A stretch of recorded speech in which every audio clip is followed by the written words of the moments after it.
Hello, hello, hello. Good evening. It is day 142. Did I say that in the last one? It is day 142 of reading the Bible in a year.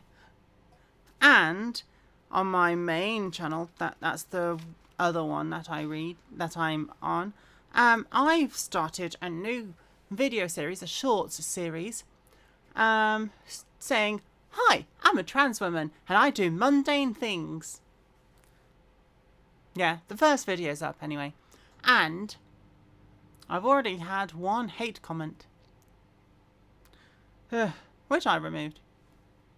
Anyway, I am reading 2nd Chronicles chapter 18 on reading 2 on day 142. Ready? Let's get started. Oh, and I've got some mashed potato defrosting, homemade mashed potato. Right. Micaiah warns Ahab. I've just read this, but it's much more of what it said. Jehoshaphat had riches and honor in abundance, and by marriage he allied himself with Ahab. Oh no. After some years he went down to visit Ahab in Samaria, and Ahab killed sheep and oxen in abundance for him and the people who were with him, and persuaded him to go up with him to Ramoth Gilead. So Ahab, king of Israel, said to Jehoshaphat, king of Judah, "Will you go against Ramoth Gilead?" And he answered him, "I am as you are, and my people as your people. We will be with you in the war." Also Jehoshaphat said to the king of Israel, "Please inquire of the word of the Lord today." Then the king of Israel gathered the prophets together, 400 men, and said to them, "Shall we go into the war against Ramoth Gilead, or shall we refrain?" So they said, "Go up, for God will deliver it into the king's hand." They're slightly unchanged, I think. But Jehoshaphat said, "Is there not still a prophet of the Lord here? May we inquire of him?" So the king of Israel said to Jehoshaphat, "There is still one man whom we may inquire of the Lord, but I hate him, because he never prophesies good concerning me, but always evil. He is Micaiah, son of Imlah." And Jehoshaphat said, Let not the king say such things." And the king of Israel called one of his officers and said, "Bring Micaiah, the son of Imlah, quickly." The king of Israel and Jehoshaphat, king of Judah, clothed in their robes, sat each on his throne, and they sat at the threshing floor at the entrance of the gate of Samaria, and all the prophets prophesied before them. Now Zedekiah, the son of Chenaanah, had made horns of iron for himself. And he said, "Thus says the Lord, with these you shall gore the Syrians until they are destroyed." And all the prophets prophesied, saying, "Go up into Ramoth Gilead and prosper, for the Lord will deliver it into the king's hand." And the messenger who had gone out to call Micaiah spoke to him, saying, "Now listen to the words of the prophets who with one accord encourage the king. Therefore please let your word be like the word of one of them, and speak encouragement." And Micaiah said, "As the Lord lives, whatever my God says, that I will speak." Then he came to the king, and the king said to him, "Micaiah, shall we go to the war against Ramoth Gilead, or shall I refrain?" And he said, "Go and prosper, and they shall be delivered into your hand." The defrosting cycle is finished. Hopefully, it won't be defrosted in that first one. So the king said to him, "How many times shall I make you swear that you tell me nothing but the truth in the name of the Lord?" Then he said, I saw all Israel scattered on the mountains, as sheep that have no shepherd. And the Lord said, These have no master. Let each return to his house in peace. And the king of Israel said to Jehoshaphat, Did I not tell you that he would not prophesy good concerning me, but evil?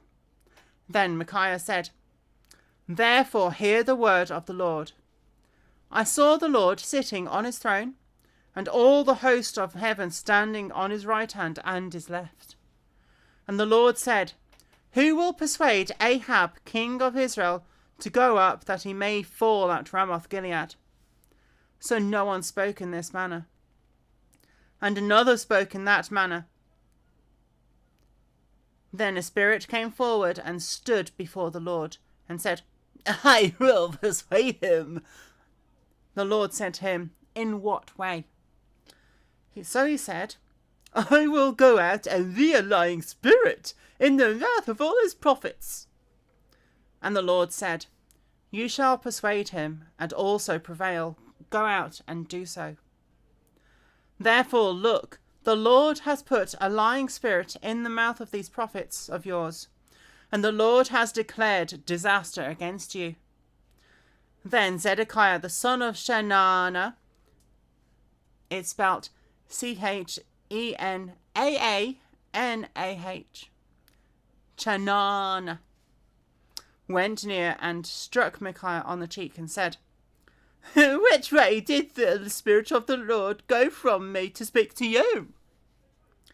And Micaiah said, Indeed, you shall see on that day when you go into the inner chamber to hide.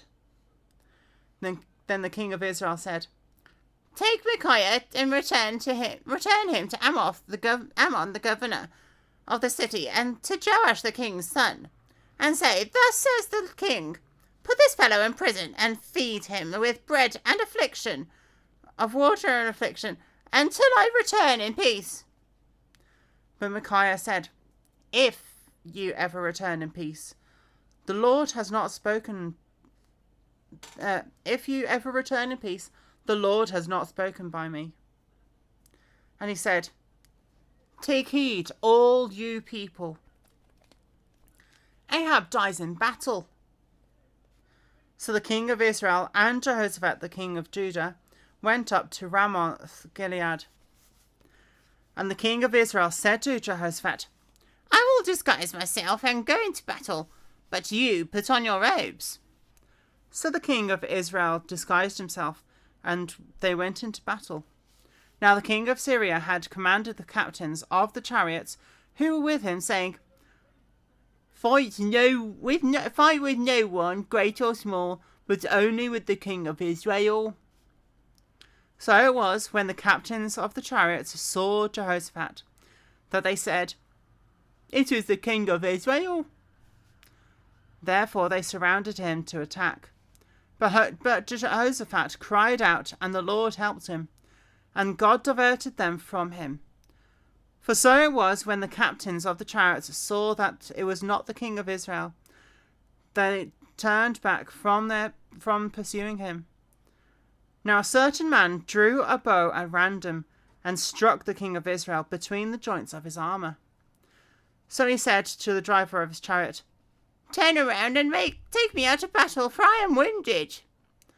The battle increased that day, and the king of Israel propped himself up in his chariot facing the Syrians until evening, and about the time of sunset he died. Then Jehoshaphat the king of Judah returned safely to his house in Jerusalem.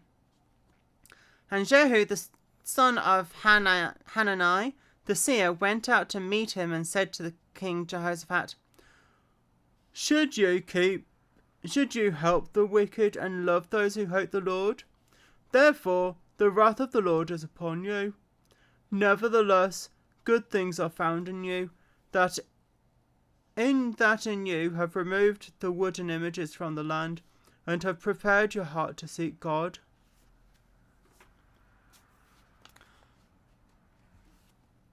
Yeah, there's some contradictions there between the two books. Because in 1 Kings, they said that Jehoshaphat didn't remove the things, but in 2nd Chronicles it says that he did. Anyway, that is that reading for today, for this evening, the second reading. So I will finish there, and I will say, see you in the next reading.